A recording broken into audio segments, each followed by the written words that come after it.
Maka anak-anak muda yang diberkati oleh Tuhan Yesus Kristus, Bapak Ibu dosen IAKN yang saya kasih, saya hormati, Kristen tidak boleh pengecut. Kalau masih di kantong Kristen yang bernama NTT saja sudah penakut, karena kalau lu tinggal di Aceh, karena kalau tinggal di Madura, lebih ciut aja, lebih ciut. Kok di Kupang yang darah daging lu hari-hari tanam di Sikumana, Koenino, Naimata, Petuk, separuh sontanan dia buang saku air bawah.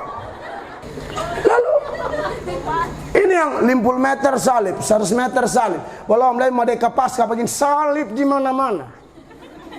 Di bawah kaki salib itu serdadu dari minum sopi semua di situ. Lebih cek. Tentara Romawi angka baru angka lagu lah. Haleluya, kita jemaat 419 gembala baik bersuning terus lutan pakai nada lagi, kurang ajar.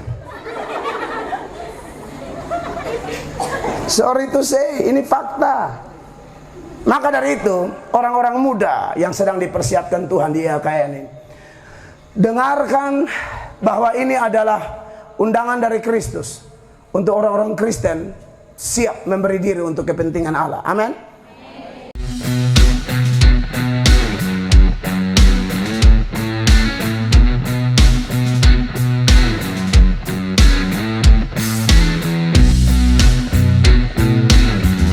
Mari kita beri tepuk tangan yang meriah bagi Tuhan Yesus. Satu sukacita yang luar biasa, saya ada di tengah-tengah Bapak Ibu, para dosen, dan juga semua mahasiswa yang dikasihi oleh Tuhan Yesus.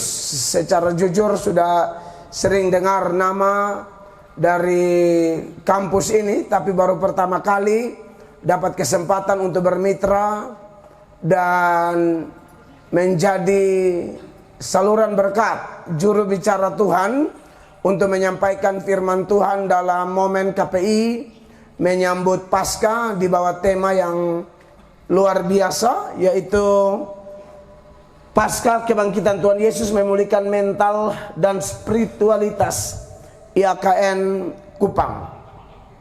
Saudara-saudara, untuk tidak membuang waktu karena kita sama-sama orang Kupang sudah saling kenal semua toh, jadi mau kasih kenal nama lah makan waktu.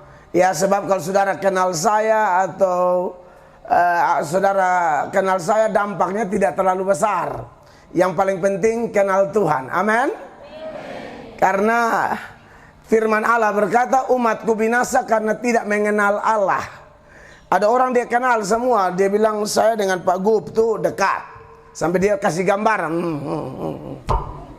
Terlalu dekat. Dia dan Pak Wali juga dekat katanya, dan Pak Kapolda dekat. Adalah saking dekat sampai bahasanya hiperbola sekali. Kami berdua tuh makan satu sendok. Kalau satu piring kan masih otak, masuk otak. Satu sendok kan lucu, dua bareok basuap nih kan lu gila setengah, ya kan. Kadang-kadang orang bahasa-bahasa terlalu over, tidak sesuai dengan fakta. Nah, maka dari itu jangan terlalu bangga kalau Anda kenal pejabat, orang hebat siapapun. Banggalah kalau engkau mengenal Yesus Kristus sebagai Tuhan dan Juru Selamat. Amin. Nah, oleh karena itu nats pembuka yang saya mau ajak kita perhatikan bersama adalah Filipi pasal 3 ayat 10 dan ayat 11. Ini ayat yang sangat familiar di kalangan Kristen yang suka dengar khotbah dan Kristen yang suka baca Alkitab. Itu perlu saya tegaskan, Kristen yang suka dengar firman dan suka baca Alkitab. Karena kalau Kristen yang tidak suka dengar kurang familiar, begitu ya.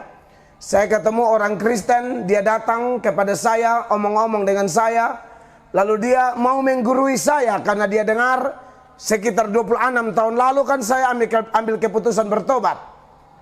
Dan tempo itu di zaman saya, seangkatan saya agak heboh, orang dengar Mel Atok bertobat karena saya ini troublemaker. Bikin masalah, ditangkap polisi berkali-kali, tikam orang, tusuk orang, bakar rumah ibadah orang, rampok sana, rampok sini. Tahu-tahu Mel Atok ambil keputusan bertobat dan mau jadi pendeta. Itu agak heboh tempo itu. Orang yang kenal saya, seleting dengan saya 26 tahun lalu, mereka dengar itu tidak percaya. Lalu ada orang Kristen datang lalu menggurui saya dari keluarga majelis di gereja tertentu. Dia bilang, kamu lihat saja itu murid-murid Yesus seperti Filipi, Korintus. Anda bisa bayangkan, Kristen begini lama bisa bilang Korintus dan Filipi murid Yesus. Itu nama kota yang di sana ada gereja berdiri. Nah, hari ini kita mau baca dari Filipi nih. Filipi 3 ayat 10. Jemaat, mari perhatikan ayat di depan atau di Alkitab Anda atau di handphone Anda ada Alkitab, silakan. 1, 2, dan 3. Yang ku kehendaki ialah mengenal Dia dan kuasa kebangkitannya dan persekutuan dalam penderitaannya, di mana aku menjadi serupa dengan Dia dalam kematiannya. 11, 2, 3. Supaya aku akhirnya beroleh kebangkitan dari antara orang mati. Saudara yang diberkati oleh Tuhan Yesus Kristus, Paskah yang memulihkan mental dan spiritualitas keluarga besar YKN Kupang ini adalah tema yang sangat bagus, tema yang sangat menarik. Omong-omong tentang kekristenan seperti yang tadi Bapak dosen kasih sambutan di talk show tadi sudah bahas banyak hal. Harusnya saya juga ada jadwal di talk show tadi, tapi saya minta izin panitia, saya full di KPI saja karena ada satu dan lain hal yang harus saya kerjakan hari ini. Nah, saudara-saudara, memang bicara tentang kekristenan, sentralnya adalah kematian dan kebangkitan Kristus. Itu adalah inti Injil, itu adalah inti dari kekristenan. Dan ini yang kadang-kadang hari-hari ini, saudara, bahkan menjelang akhir zaman nanti, setan akan bekerja dengan segala macam cara untuk mengaburkan inti Injil. Setan akan kerja dengan berbagai cara untuk membuat apa yang harusnya inti, apa yang harusnya menjadi pokok kekristenan, itu menjadi samar-samar, menjadi kabur, saudara-saudara. Ya, makanya hari-hari ini orang bisa menghabiskan waktu di gereja, tapi tidak ada penekanan tentang Injil di sana. Orang mulai soroti tentang ekonomi lah, orang mulai soroti tentang Kupang Green and Clean lah. Sebenarnya tidak salah sepanjang bukan itu yang menjadi inti dari kehidupan bergereja.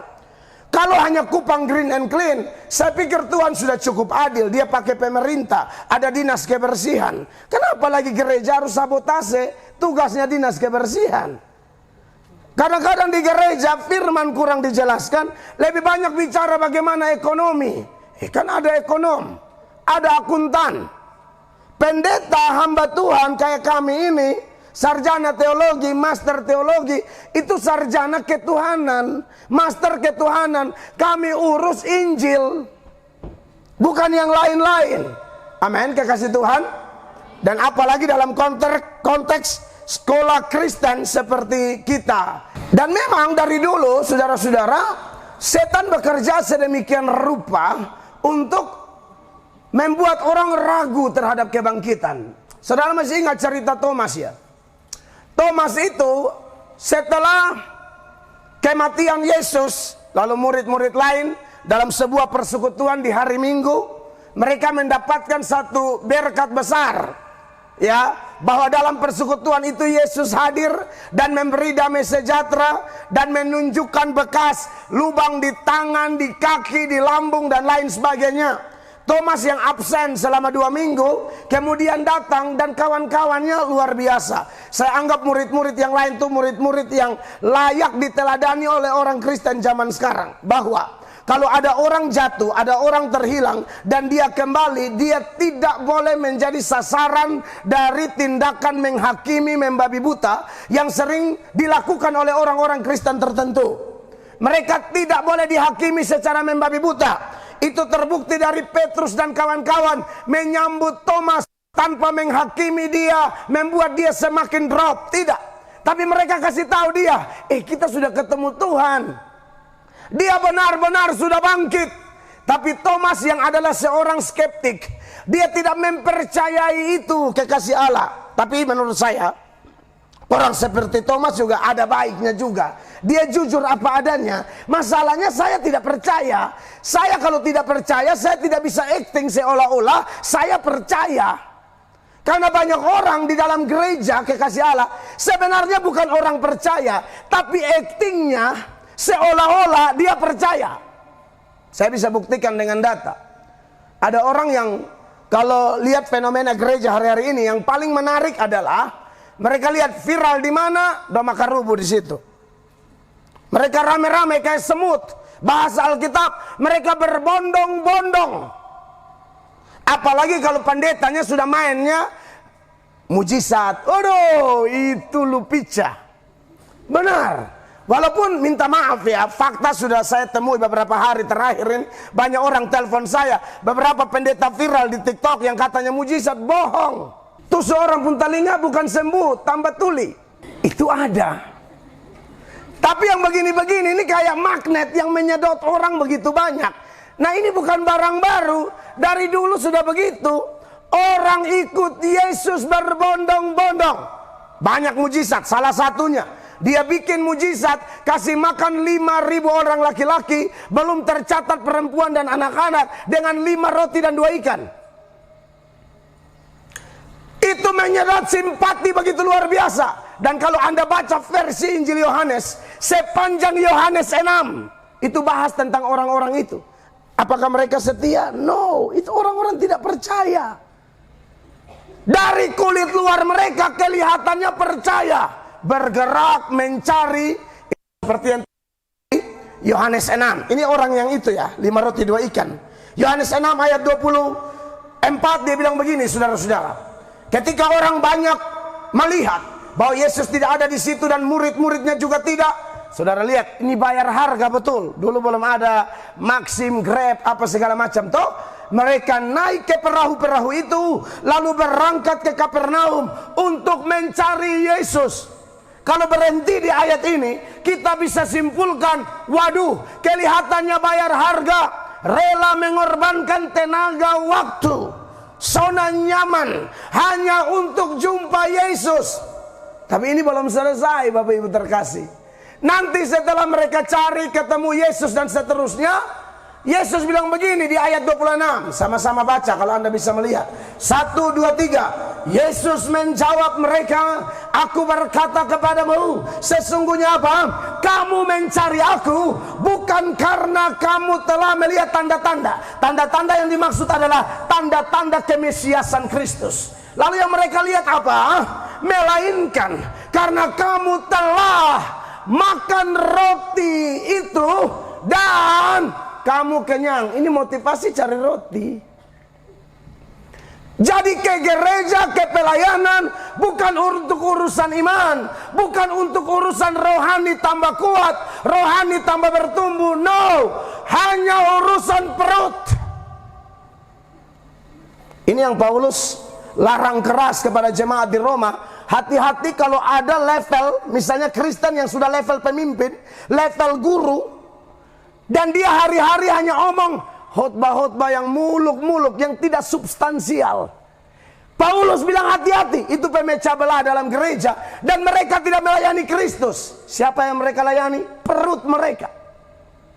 Mana datanya? Ini mahasiswa, jadi saya ngotot ke setunjuk ayat supaya Anda tahu, beritakan firman tuh omong firman. Saya ini pelawak loh. Saya punya materi lawak di otak ini banyak banget. Beta kalau hanya mau memuaskan keinginan telinga Anda, selesai ketong.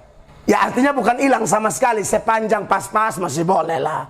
Saya takut 1 jam atau 2 jam nih saya main lawak, mendingan Anda undang stand up komedi Kupang, karena ada komunitasnya.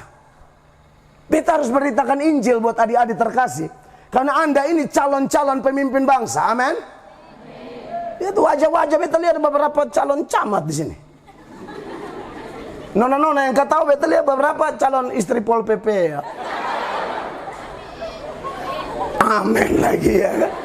Luar biasa. Yang di sudut sana beta lihat kayaknya ibu kos-kosan. Waduh, keren. Iya kan, kita calon-calon pemimpin, amin. Harus didoktrin dengan doktrin-doktrin yang dasariah. Ya.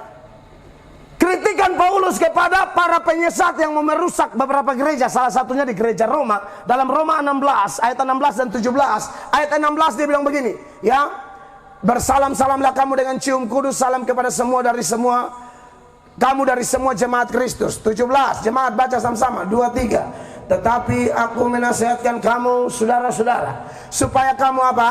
Waspada terhadap mereka yang bertentangan dengan pengajaran yang telah kamu terima. Menimbulkan apa?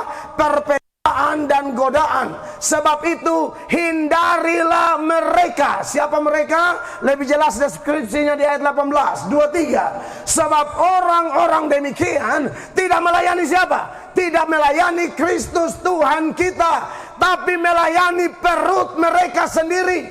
Dan dengan kata-kata mereka yang muluk-muluk dan mereka yang manis, mereka menipu orang-orang yang tulus hatinya.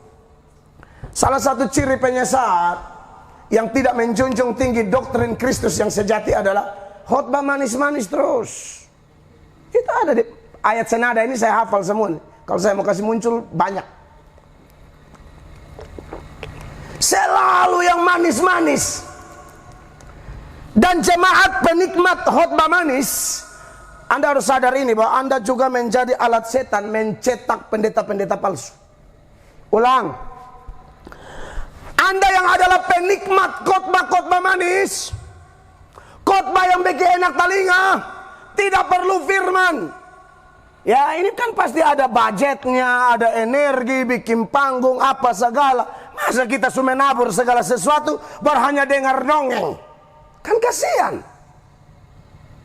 Jemaat yang suka dengar dongeng, tidak suka dengar firman, apalagi Anda orang-orang muda, mahasiswa-mahasiswi, IAKN Kupang calon pemimpin-pemimpin besar di masa depan. Kalau Anda mainannya dongeng, waduh, Anda pencetak pendeta-pendeta palsu di zaman akhir menuju akhir zaman. Makanya di 2 Timotius pasal 4 itu, mulai ayat 2, Rasul Paulus bilang begini sama Timotius, baca 1, 2, 3. Beritakanlah firman, siap sedialah, baik atau tidak baik waktunya, nyatakanlah apa yang salah, tegurlah dan nasihatilah dengan segala kesabaran dan pengajaran. Kenapa dia harus melakukan ayat 2 ini? Karena ada fenomena di ayat 3 dan seterusnya. Ayat 3, 2, 3. Karena apa?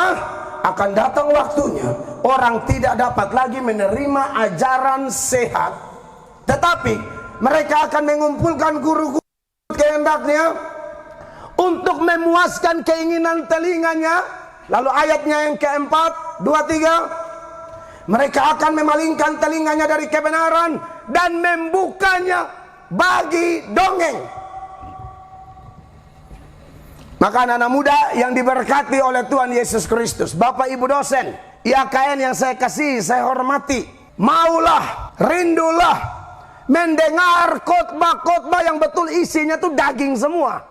Nah, tema yang Anda angkat berkaitan dengan pasca kebangkitan Yesus, memulihkan mental dan spiritualitas keluarga besar IAKN Kupang. Ini tema yang saya boleh sebut tema daging ini.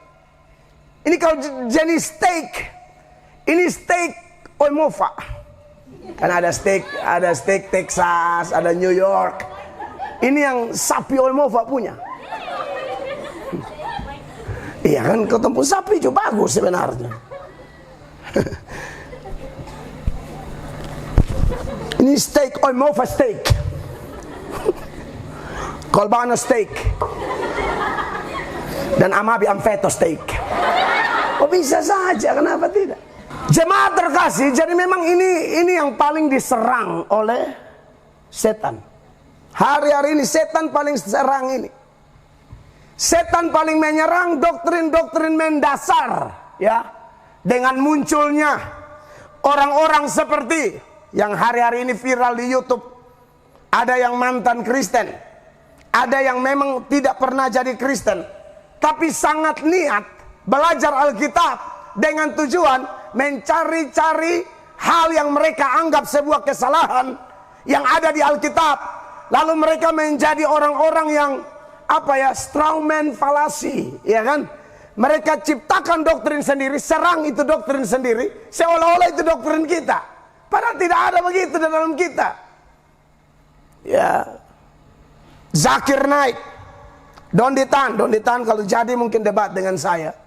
Ya, tapi kita masih deal-dealan seputaran tema. Kalau jadi, karena jadwal saya padat dan timnya Donditan WA saya, katanya Zakir Naik mau datang. Jadi itu kayaknya junjungan mereka atau guru mereka begitu. Nah, orang-orang ini, saudara-saudara, mereka juga belajar Alkitab, tapi bukan untuk cari kebenaran. Nah, tak terhindarkan sosial media hari-hari ini, orang Kristen harus mau belajar yang begini-begini. Sebab untuk menjawab pertanyaan orang seputaran iman kita, itu bukan hanya tanggung jawab rohaniwan, bukan hanya tanggung jawab pendeta atau dosen atau mereka yang berlatar belakang pendidikan teologi.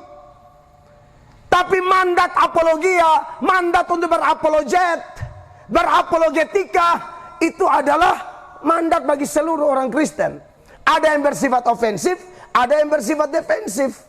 Ofensif ketika kita bicara satu arah seperti yang saya lakukan ini berapologia, melakukan pembelaan iman.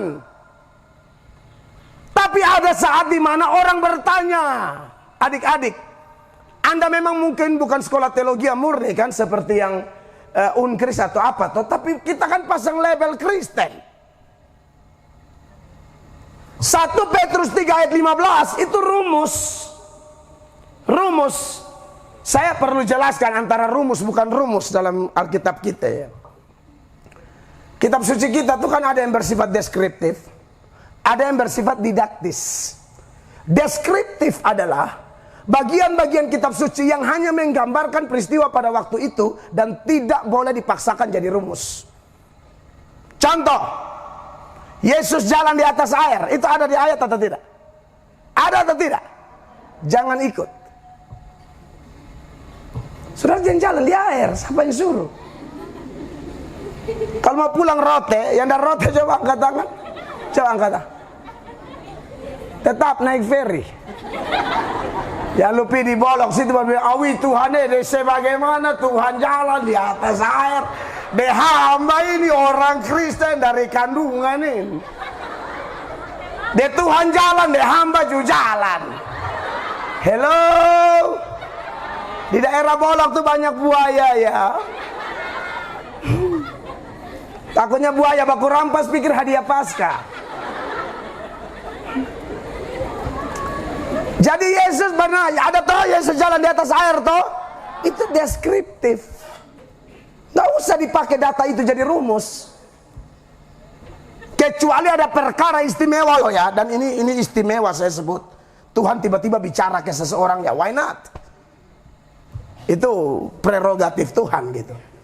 Tapi kalau tidak ada hujan, tidak ada angin, saudara mau pulang Pisabu sana baru bilang, sebagaimana Tuhan Yesus jalan di atas air, jadi hamba menuju di pelabuhan ini, kau mau apa ya terjadi? Hamba akan jalan menuju di Sabu Seba. Hello, Ama dan Ina yang diberkati oleh Tuhan.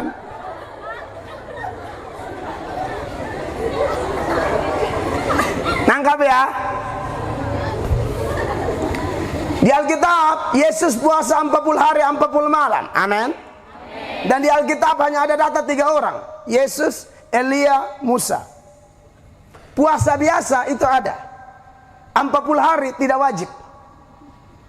Jangan pemimpin rohani, entah pendeta atau ketua persekutuan doa atau dosen, lalu secara gila dan berkata, anak-anak terkasih sebagaimana Yesus puasa 40 hari. Maka kita semua di sini mulai ini hari, haleluya, haleluya. Sampai 40 hari ke depan, ingat Lukas 4 dan Matius 4. Kita tidak boleh makan, tidak boleh minum. Dan kita lihat hari kelima kau mati semua. Tahu siapa mau kubur siapa mau pemete di mana. Semua rumah mati sama ketulah ke-10 di Mesir.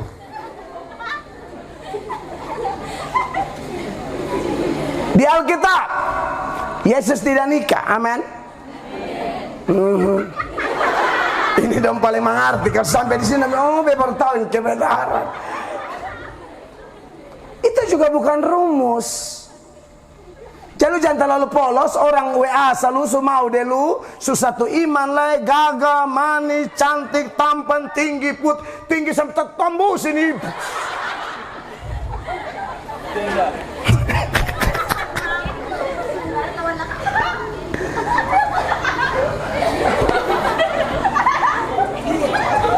Nyong sebalas, salam adek mince.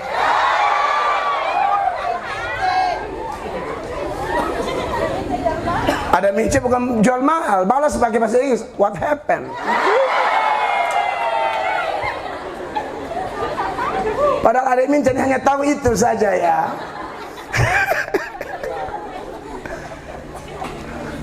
Kakak suka adek. Adek balas, sebagaimana Yesus jomblo kakak. Sebagaimana Yesus jomblo kakak. Ingat, sekali Yesus tetap Yesus. Adek bukan rohani tapi oon. Siapa yang bilang Yesus tidak kawin? Lalu kita semua tidak kawin, kecuali Anda dapat karunia selibat atau hal-hal khusus seperti yang tercatat di Matius 19 ayat 12. Itu ayat bilang begini ya, ada orang yang tidak dapat kawin karena ia memang lahir demikian. Itu ada tuh. Laki-laki jadi suka, perempuan jadi suka, kadondong jadi suka.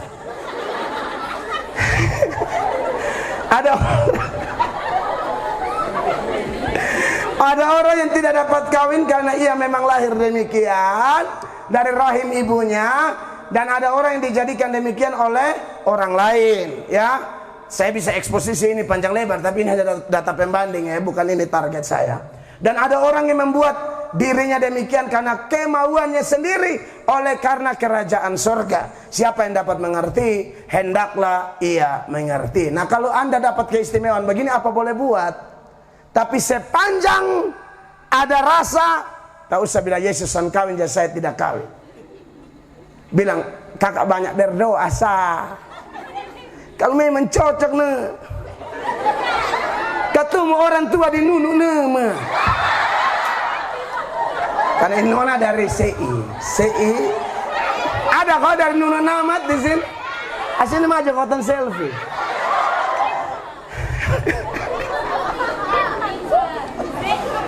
Nah, saudara, itu deskriptif. Itu tidak bermaksud menjadi rumus. Tapi kalau yang rumus itu namanya didaktis. Didaktis yang sifatnya pengajaran. Di dalamnya ada perintah, ada larangan, ada janji. Nah, itu rumus. Larangan, jangan berdusta. Ini rumus. Jangan berzina, jangan mencuri, dan jangan-jangan yang lain. Perintah, ingat, kuduskan hari Sabat. Itu harus ditaati. Jangan jauhkan diri dari pertemuan-pertemuan ibadah. Seperti Bapak dosen bilang tadi, Senin dan Jumat ibadah. Kalau bisa ramai kayak begini. Amin. Karena kalau Anda ibadah, bukan dosen senang, itu Tuhan senang dan Anda beruntung. Karena latihan badani terbatas gunanya, tapi ibadah itu mengandung janji dalam segala hal. Begitu. Apalagi perintah yang lain, seperti hari ini, beritakan Injil, pergi jadikan semua bangsa muridku, dan seterusnya. Janji, cari dahulu kerajaan Allah dan kebenarannya, dan ketahuilah aku akan mencukupkan kebutuhanmu. Itu janji, pegang kuat-kuat. Jadi kalau ada orang Kristen, ngaku Kristen tapi kekurangan, Anda kurang mempraktekkan Matius 6 ayat 33 secara maksimal. Teolog sekelas Calvin mengatakan kalau Kristen kok kurang, Anda cari kerajaan Allah sungguh-sungguh atau tidak? Cicak manyau. Lihat toh.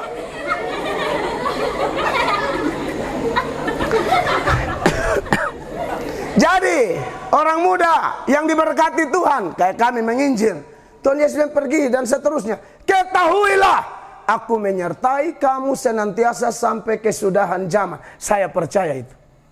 Saya tidak punya andalan yang lain, tidak ada kekuatan yang lain, hanya penyertaan Tuhan. Orang pikir melayani di NTT ini enak. Oh, ini mayoritas Kristen, jadi pasti enak. Beberapa tempat suanggi penuh. Betsukana di Oipoli. Itu yang masuk di sana langsung roaming memang TLS. Langsung Timor Leste memang. Belakang NTT itu Oi Poli. Pi pagi sampai tengah malam. Karena Suanggi di Alor. Benar. Ini saya omong ulang-ulang di mana-mana saya khotbah nah. Bola api. Saudara kalau orang Alor tahu di Mataru sana. Besok kena di Alor Timur, kena di Mataru. Itu bola api, sementara saya khotbah bola api di atas. Semua kocar-kacir. Jadi panitia bilang, ini bagaimana kok Bapak Mel batuk-batuk tuh. Saya batuk-batuk. Jadi panitia lokal bilang, Bapak, ini tetangga sebelah dong tidak senang jadi kirim mereka bola api. Kalau Bapak mau, kita bola api juga ada, kita kirim kembali. Wah, ya ternyata panitia juga Suanggi juga.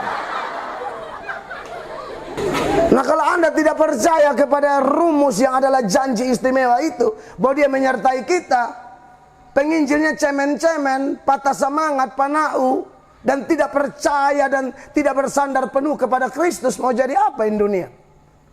Penginjil harus berani, karena kita bukan berani bodoh, tapi berani yang dikendalikan oleh Roh Kudus. Tepuk tangan yang meriah bagi Tuhan Yesus.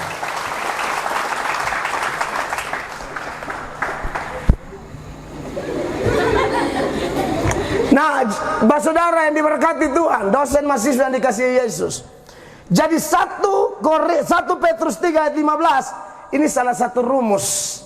Ya, dikatakan apa? Sama-sama baca, 1, 2, 3. Tetapi kuduskanlah Kristus di dalam hatimu sebagai siapa? Tuhan. Dan siap sedialah pada segala waktu untuk memberi pertanggungan jawab kepada tiap-tiap orang yang meminta pertanggungan jawab dari kamu tentang pengharapan apa yang ada padamu. Tetapi harus dengan lemah lembut dan hormat. Pertanggungan jawab dia pakai kata apologia yang bisa diartikan sebagai pembelaan terhadap iman kita. Banyak orang yang masih terlalu polos dan anggap apologet itu tidak ada kerjaan. Kata siapa? Kenapa Rasul Paulus dipenjara? Gara-gara membela Injil. Filipi 1 ayatnya yang ke-7, firman Allah berkata di sana, memang sudahlah sepatutnya aku berpikir demikian akan kamu semua, sebab kamu ada di dalam hatiku, oleh karena kamu semua turut mendapat bagian dalam kasih karunia yang diberikan kepadaku, baik pada waktu aku dipenjarakan maupun, perhatikan, pada waktu aku membela dan meneguhkan berita Injil. Jadi ini bukan doktrin abal-abal, ini Alkitabiah. Tuhan tidak butuh dibela. Orang yang melakukan pembelaan iman bukan berarti Tuhan lemah, Tuhan tidak bisa melakukan sendiri. Tidak, Allah beri kesempatan emas. Siapa yang mau bekerja di ladang Tuhan? Tak terhindarkan ketika ada di ladang Allah, tidak bisa dua kaki, warna jelas. Harus melakukan pembelaan Injil. Tidak cukup ayat 7, ayat 16 dia ulang lagi. 1, 2, 3. Mereka ini memberitakan Kristus karena kasih, sebab mereka tahu bahwa aku ada di sini untuk membela Injil. Nah, makanya kalau ada serangan-serangan hari-hari ini terhadap doktrin-doktrin mendasar di dalam kekristenan, perlu bangkit teolog-teolog, STH, MTH, pendeta, tidak peduli sinode mana, bahkan semua Kristen yang cinta Tuhan tidak boleh tinggal diam. Kita tidak melakukan peperangan daging, karena Alkitab berkata peperangan kita melawan roh-roh jahat, dan roh-roh jahat menunggangi alat-alatnya itu untuk menyerang doktrin kita. Tidak boleh ada kata tinggal diam. Kita tidak pernah dididik menyerang agama orang. Amin. Oh ya, kami tidak melakukan itu. Tapi jangan kami ada duduk-duduk kau ganggu, lalu kami diam saja. John Calvin, teolog yang luar biasa itu berkata, anjing saja akan menggonggong kalau tuannya diganggu. Masakan aku hamba Kristus, kebenaran Tuhanku diinjak-injak, lalu aku diam saja? Calvin bilang, anjing lebih baik dari aku. Kita selamat karena darahnya, kita dipulihkan karena kematian dan kebangkitan kebenarannya, lalu kebenarannya dipermainkan, kita diam-diam saja. Yesus berkata, kalau kamu malu menyaksikan aku dan menyaksikan perkataanku di tengah-tengah angkatan yang jahat ini, aku akan malu menyaksikan kamu kelak aku datang dalam kemuliaan Bapakku. Kristen tidak boleh pengecut. Kalau masih di kantong Kristen yang bernama NTT saja sudah penakut, karena kalau lu tinggal di Aceh, karena kalau lu tinggal di Madura, lebih ciut aja, lebih ciut. Kok di Kupang yang darah daging lu hari-hari tanam di Sikumana, Koinino, Naimata, Petuk, separuh sontanan dia buang sako air bawah. Lalu ini yang 50 meter salib, 100 meter salib. Belum lagi Merdeka Pasca bikin salib di mana-mana. Di bawah kaki salib itu serdadu dan minum sopi semua di situ. Lebih cek. Tentara Romawi ayo angka berangka lagu lah. Haleluya, kita jemaat 419. Gembala baik bersoning kok terus lutan. Pakai nada lagi, kurang aja. Sorry to say, ini fakta. Maka dari itu, orang-orang muda yang sedang dipersiapkan Tuhan di ILKN ini, dengarkan bahwa ini adalah undangan dari Kristus untuk orang-orang Kristen siap memberi diri untuk kepentingan Allah. Amin. Saya percaya bahwa undangan ini adalah sebuah undangan terhormat untuk masuk dalam zona terhormat, pekerjaan terhormat. Sebenarnya kan tidak usah pakai kita, amin. Tuhan ini bisa pakai binatang. Manusia semua pelayanan, Tuhan bisa pakai binatang. Kau yang antar kasih Elia roti dan daging sore-sore apa? Burung gagak. Lusan mau gagak hitam Tuhan pakai. Yunus lari dari pelayanan, siapa yang telan? Siapa yang suruh itu ikan? Tuhan Allah. Ikan udah berenang-berenang mungkin. Tuhan dia yang paling besar. Weh, dong buang siapa kodok. Ini saya coba berimajinasi saja. Siapa saya dong buang dari kapal, telan. That's it. Iya kan? Jadi saudara-saudara, Tuhan bisa pakai semua. Yang tegur Bileam apa? Pernah baca kok? Keledai. Lihat saya, keledai Tuhan bisa pakai Pak Omong. Untuk tegur Mesir Tuhan pakai apa? Dalam tula-tula, lalat, nyamuk, balalang, dia bisa pakai semua. Jadi kalau bahasa Usan mau singer, jangan heran kalau yang singer ini kambing semua. Yang main keyboard kuda, yang soundman ini babi semua. Ini kalau yang ini mah tidak mau. Supaya adil, biar yang khotbah sekali. Yang khotbah kuda Nil. Hah? Saudara mau bayu? Tuhan bisa pakai apa saja, amin. Makanya kalau Tuhan panggil kau ikut pelayanan, labai bilang, ini aku, utuslah aku, begitu. Cuma, besama, punyong bilang, lu, karena nyong bilang, nanti lu menyembah lu kudus, bet mau cium son bisa lah, suruh nyong cium kabel telanjang.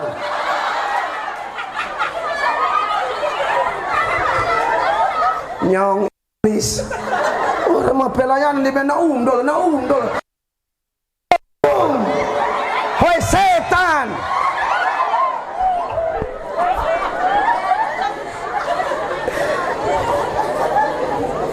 Orang mau hidup bapak di saya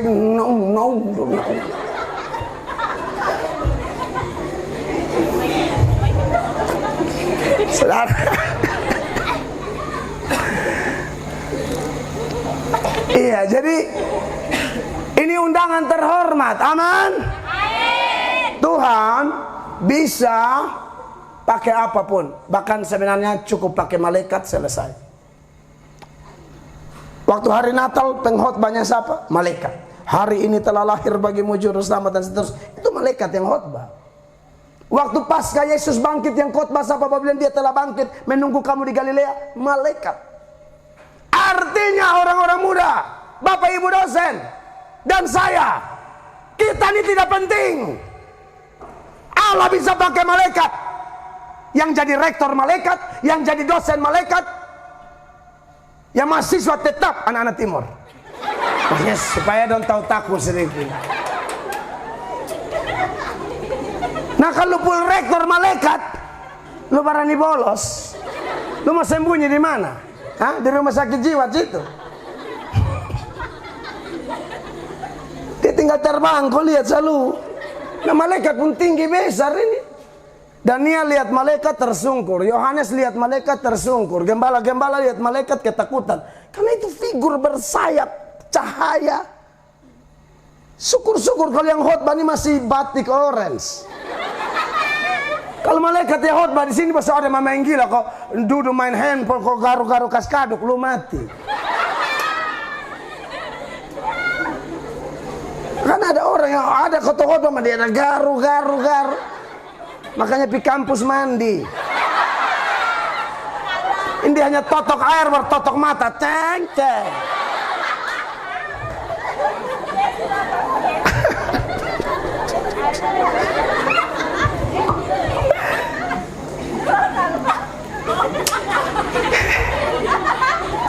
Saya bisa bayangkan tuh kalau malaikat. Makanya Anda dan saya ini bersyukur, amin. Berapa banyak yang melayani Tuhan, lambaikan tanganmu, tepuk tangan yang meriah bagi Raja di atas segala raja. Yohanes 12 ayat 26 bilang begini, sama-sama, 1, 2, 3. Barang siapa melayani aku, ia harus mengikut aku, dan di mana aku berada, di situ pun pelayanku akan berada. Barang siapa melayani aku, ia akan dihormati Bapa. Dosen tidak hormat kau, rektor tidak hormat kau, Tuhan Allah hormat kau. Amin. Waktu kita nyanyi bersorak-sorak, kita sedang memuji dan menghormati Allah. Tapi waktu kita setia dan mendengarkan panggilan Tuhan dan mentaati panggilan Allah, dengar, Bapa hormat kau. Siapa kau dan aku sampai surga hormat? Bukankah ini pekerjaan terhormat? Maksud saya adalah, tentu ini bukan panggilan semua di AKN, sekolah teologi semua, bukan. Kan melayani Tuhan tidak harus semua pendeta. Pasal jadi pendeta be pun jadwal kurang. Lalu diam-diam di situ pendeta. Maksud saya adalah lu mau jadi apa kayak jadi apa. Kau PNS, mimbarmu di kantormu itu. Kau polisi, mimbarmu di kantormu. Kau dokter, mimbarmu di sana. Makanya Kolose 3:23 bilang apa jemaat? 1, 2, 3. Apapun juga yang kamu perbuat apa? Perbuatlah dengan segenap hatimu, seperti untuk Tuhan dan bukan untuk manusia. Kamu dipanggil jadi apapun, semuanya demi kepentingan Tuhan Yesus Kristus. Itu poinnya. Dan bagaimana supaya itu bisa diwujudkan dalam hidup Anda dan saya? Nikmati, praktekkan apa yang menjadi tema kita. Dikatakan pasca kebangkitan Tuhan Yesus memulihkan. Tanpa perjumpaan dengan Yesus, Anda dan saya tidak akan mengalami apa yang sudah saya katakan tadi. Tidak akan. Siapa yang mengatakan ayat ini? Di dalam Filipi 3 ayat 10, Rasul Paulus. Siapa Paulus? Mantan Farisi. Paulus itu mantan Farisi. Farisi itu dari 6 tahun sudah dimasukkan ke sekolah-sekolah semacam seminari yang full dengan ajaran agamanya. Yang dasarnya adalah Tanak atau kitab sucinya orang Yahudi yang adalah perjanjian lama yang kita pakai sekarang. Sampai umur 30 tahun baru seorang Farisi bisa turun lapangan ajar orang melayani. Berarti ada berapa tahun dia belajar? 24 tahun. Dari 6 sampai 30. Sudah belajar begitu lama saja. Tapi Paulus rasa belum kenal Tuhan dengan benar. Itu seperti kebanyakan kita yang ada lah orang Kristen dari lahir. Kita sering bilang, oh saya sudah di sekolah minggu dari kecil. Lalu kau merasa puas dengan sekolah minggumu? Kau merasa puas karena engkau sudah sidi, engkau sudah baptis? Kau merasa puas karena engkau sudah boleh ambil perjamuan kudus? Kekristenan tidak sampai tahap itu saja. Ada hal-hal di hidup ini yang harus kita puas. Puaslah dengan wajahmu. Amin. Tak usah lalu operasi, orang bingung. Bahkan lu posting pun edit san boleh terlalu terang. Ada tuh yang edit terang mau mati. Kau tuh lihat di status tatumu asli, lu siapa? Beta yang di status darah Yesus kok bisa terbakar begini. Itu sama kayak dosmi terbakar, saudara. Makanya tak usah terlalu edit. Kalaupun edit sedikit sah. Ini edit sama kayak Cina, betul-betul. Tahu-tahu sama Biamfet. Puaslah dengan wajahmu, puaslah dengan dirimu, amin. Itu harus puas. Kalau Anda menikah nanti, puas dengan pasangan hidupmu. Bapak ibu dosen yang sunikah juga puas dengan pasangan. Tiada dosen di tempat-tempat tertentu tuh gatalnya minta ampun. Bapak kalau ada semoga senada ya. Kalau ada lebih bertobat toh, beta omong beta sayang nah. Ada yang bikin diri kayak pintar-pintar lelah anak. Kan kalau mau bangun generasi dosennya harus nomor 1 hidup bagus. Sebentar satu lewat demo rogo na demo, lu pilih rogo udang dikali sana. Itu kan rogo lele dia. Kasihan kampus dong dari 2016, kok dari tahun berapa ini? Ada mau berkembang, jangan bikin aneh-aneh.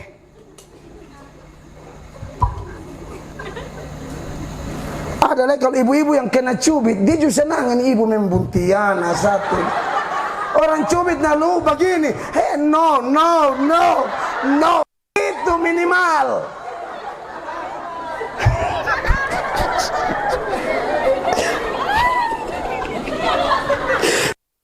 Tunggu begeser.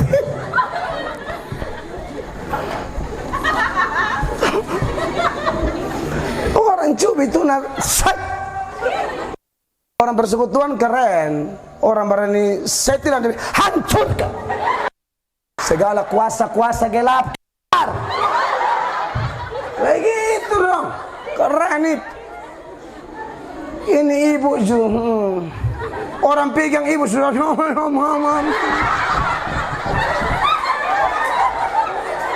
nanti kau bab tua rasa-rasa mau terekam langsung di sini. Karena ibu pun manja tuh manja lelhanak.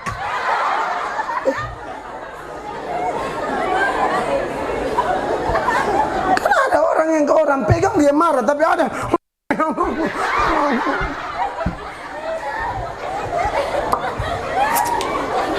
tapi ya kalau kita lihat sih sejauh ini di sini ya tidak ada yang mengaku.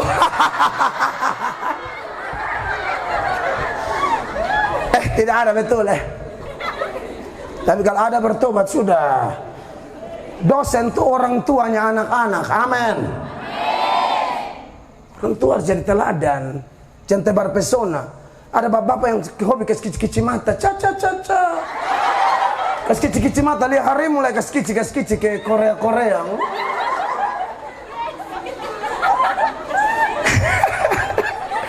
Tahu siapa? Siram lu mata dan cuka balanda baru lu itu kici terus sampai lu masuk peti.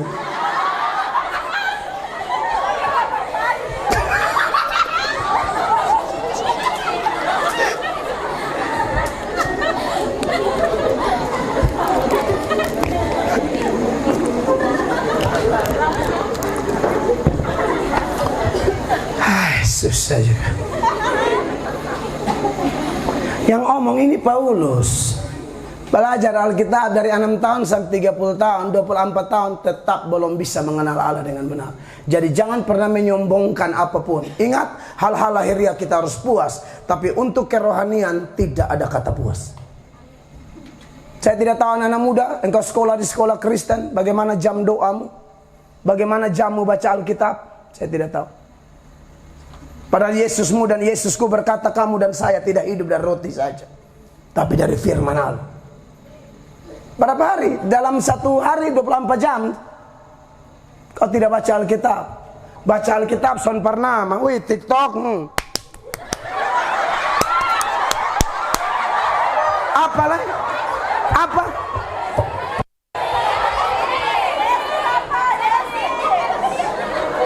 ayat buta huruf, maka dia bilang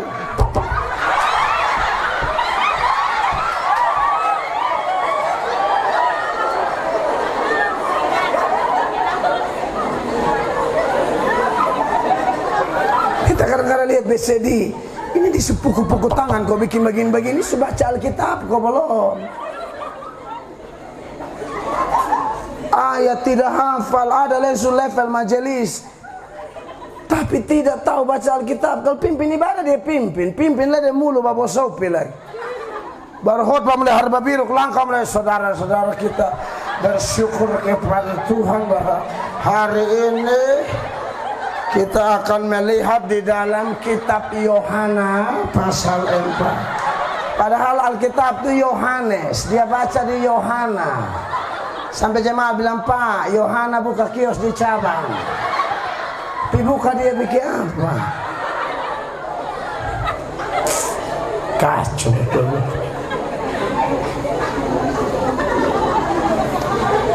Ketawa-ketawa mah bertobat Ada semua itu beta geng. Pulang bertobat, bangun pagi supaya tambah pintar. Masa depanmu diberkati, percaya deh, amin. Baca Alkitab saat teduh, masih suatu pejuang. Bangun jam 5 pagi, setengah jam leh di hadirat Tuhan. Doa 15 menit, baca Alkitab 15 menit. Nanti ke depan latih lagi karena tidak boleh puas. Naik jadi 30 menit bahkan sampai 1 jam. Karena Petrus besar mulut tapi tumbang di taman Getsemani gara-gara apa? Tidak sanggup berjaga-jaga 1 jam saja. Amin. Nah, bagaimana Paulus bisa punya keinginan yang kuat untuk mengenal kuasa kebangkitan? Jadi kebangkitan Yesus bukan hanya sebatas perayaan atau selebrasi atau peringatan-peringatan saja, tapi pengalaman pribadi. Amin. Kalau Anda dan saya mau menjadi orang-orang yang dibaharui, dipulihkan dalam mental dan spiritual kita, Anda dan saya harus punya pengalaman pribadi dengan Kristus yang telah mati dan bangkit itu. Kita bisa berteori, saya kenal banyak pendeta, khotbah hebat, teologi hebat, hidupnya tidak beres.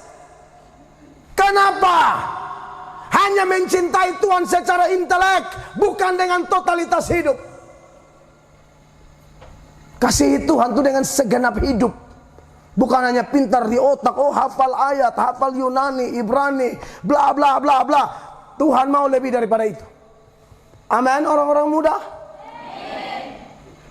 Bapak Rektor, selamat datang. Delay tadi Bapak. Makassar begitu Bapak. Saya sering dari Makassar, Kupang Makassar. Begitulah. Tapi luar biasa, tepuk tangan dulu buat Bapak Rektor. Terlambat tapi beliau karena sayang Anda semua dia hadir. Amin. Sekali lagi tepuk tangan untuk Tuhan Yesus. Orang-orang muda, Bapak Ibu dosen yang diberkati Tuhan, harus ada pengalaman pribadi dengan Tuhan. Anda tahu kan background Paulus seperti apa? Ini penjahat kelas kakap, pembunuh, penganiaya, seorang ganas. Tapi poin pertama yang mau saya soroti, perjumpaan dengan Kristus merestorasi seluruh hidupnya. Di masa lalunya dia bukan orang ece-ece. Dia orang pintar, punya kedudukan yang bagus, punya pengaruh sebagai orang muda, lulusan dari satu sekolah yang dipimpin oleh Gamaliel, seorang paling pintar tempo itu. Dan dia mungkin salah satu lulusan terbaik dengan IPK cum laude. Tapi dia bilang dulu aku tidak kenal dia. Aku membangun dasar hidupku di atas fondasi pandangan-pandangan pandangan yang berorientasi kepada diri sendiri, self-oriented. Padahal kekristenan mengajarkan terkutuklah orang yang mengandalkan diri sendiri, terkutuklah orang yang hatinya menjauh daripada Tuhan, diberkatilah orang yang mengandalkan Tuhan dan menaruh harapnya kepada Allah. Makanya ketika Rasul Paulus sudah bertobat, dia bilang apa? Adapun hidupku ini bukannya aku lagi, melainkan Kristus yang hidup di dalam aku. Karena perjumpaan dengan Yesus telah membuat berubah. Dalam 1 Timotius 1 ayat 13, Rasul Paulus berkata begini, Aku yang tadinya seorang penghujat dan seorang penganiaya dan seorang ganas, tetapi aku telah dikasihaninya, karena semuanya itu telah kulakukan tanpa pengetahuan, yaitu di luar iman. Ayat 15 dia bilang apa?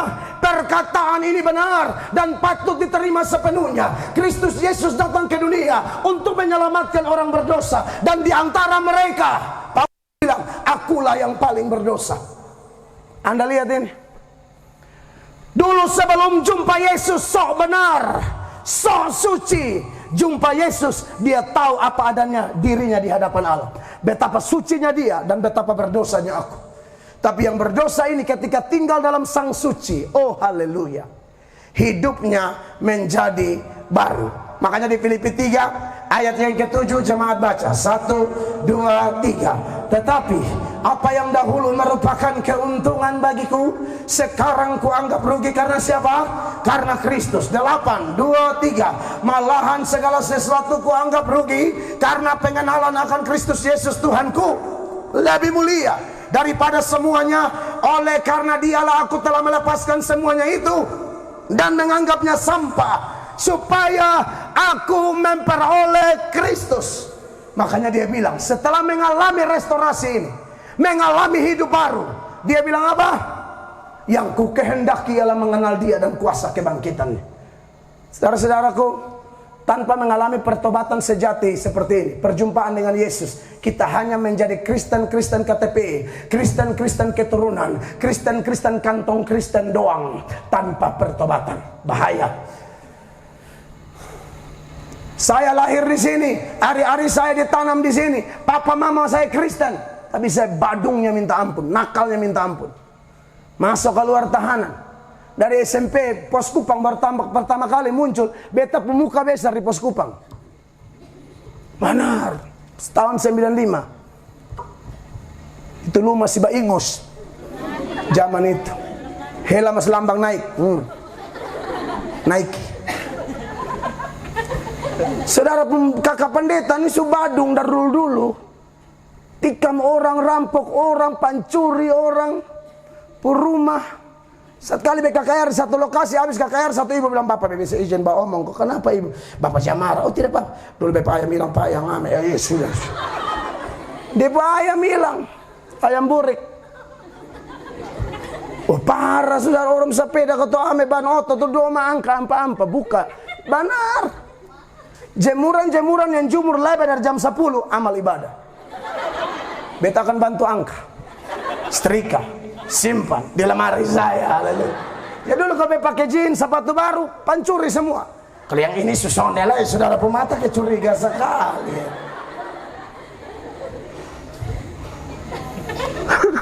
Aduh dulu badungnya minta ampun, troublemaker kelas kakap. Tiap kali oto polisi masuk, pom masuk, garnison masuk di bepu lokasi di Oepura, tetangga dong bilang, mampus, tangkap dia Pak, dia tuh, hahaha. Bagian bebas semua tahu kan, Adimel, kan dan tahu rumah akan hujan batu ya. Oh nakal sekali saya. Jadi beta ini bukan anak-anak yang terlepas dari awan begitu, bukan. Ini hidup gila berat, tapi mengalami kurang lebih seperti yang Paulus alami. Makanya kerinduanku kepada Tuhan tak habis-habisnya sampai hari ini. Rasanya berdoa 1 jam itu tidak cukup. Baca Alkitab 1 jam itu tidak cukup. Tidak cukup. Aku mau mengenal dia lebih lagi. Lebih lagi, lebih lagi. Tanpa itu, ibadah begini, termasuk hari Minggu di gereja kita masing-masing, hanyalah rutinitas biasa. Tidak rasa apa-apa. Padahal janji Kristus apa? 2-3 orang berkumpul dan sepakat, aku ada di situ. Harusnya perjumpaan dengan Yesus merubah kita. Jangan datang ibadah dan dosa, pulang tanpa berdosa. Datang dengan kotor, pulang tanpa kotor. Apa yang kau dapat? Amin orang-orang muda. Tolong Sabtu dan Senin dan Jumat di kampus ini ibadah. Kalian ikutlah anak-anak. Ikut, pasti hidup. Lu percaya deh, lu silakan uji sendiri. Kalau kau setia sama Tuhan, 5 tahun ke depan engkau pasti seseorang yang luar biasa. Tanda mulut saya. 5 tahun ke depan kau seseorang yang luar biasa. Tidak mungkin kau biasa-biasa. Kau melekat sama dia. yang adalah pemilik napas kehidupanmu, pemilik masa depan terbaik. Dia yang berjanji, aku tahu rancangan-rancangan apa yang ada padaku, yaitu tentang masa depan yang indah, gilang gemilang, penuh damai sejahtera. Banyak orang yang kaget-kaget lihat kami sekarang.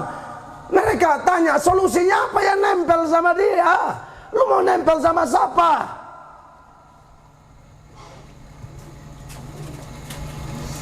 Saya tidak pernah ikut Tuhan dan cari tenar, cari populer, cari kaya, cari popularitas. No!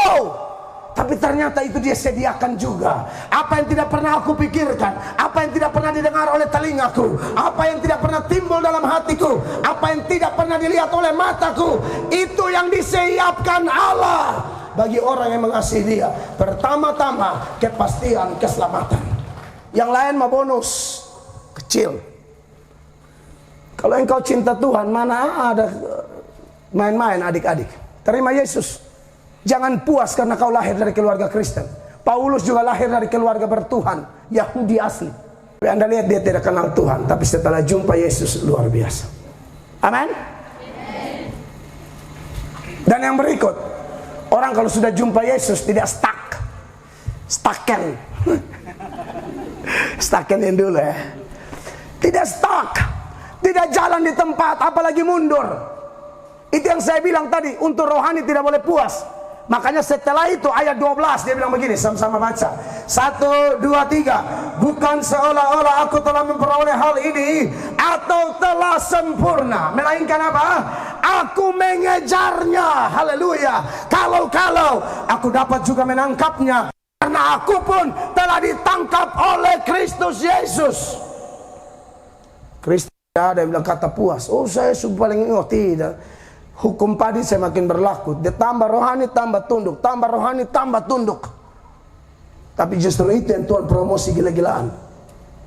Saudara mau dipromosi oleh Allah? Jumpa Yesus. Saya sudah mengalaminya, dan saya hanya salah satu dari miliaran orang percaya yang sudah menerima Yesus dan pengalamannya sama. Cerita deskripsi hidup kami beda-beda, tapi judulnya tetap sama, bahwa Tuhan tidak pernah berdusta. Apa yang Dia firmankan pasti Dia genapi dalam hidupmu dan hidupku. Saya berhenti di sini.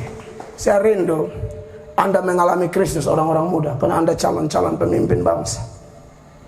Kita harus bawa nama kampus kita ini. Ya, mungkin orang, kalau kita semua nih sepakat bertobat, aduh ini kampus Tuhan promosi gila-gilaan. Dia akan berbicara banyak, bukan hanya di tingkat daerah atau nasional, bahkan sampai ke tingkat bangsa-bangsa. Anda percaya itu? Apa yang mustahil bagi Tuhanmu dan Tuhanku? Tuhan kita hebat. Tepuk tangan yang meriah bagi Tuhan Yesus. Cukup sampai di sini karena jam 7 saya juga harus kuliah. Ya. Beta cuma siswa nih. Ya. Saya lagi kuliah S3 juga dan harus belajar banyak karena saya mau berdampak terus. Tidak ada kata puas untuk kepentingan Tuhan.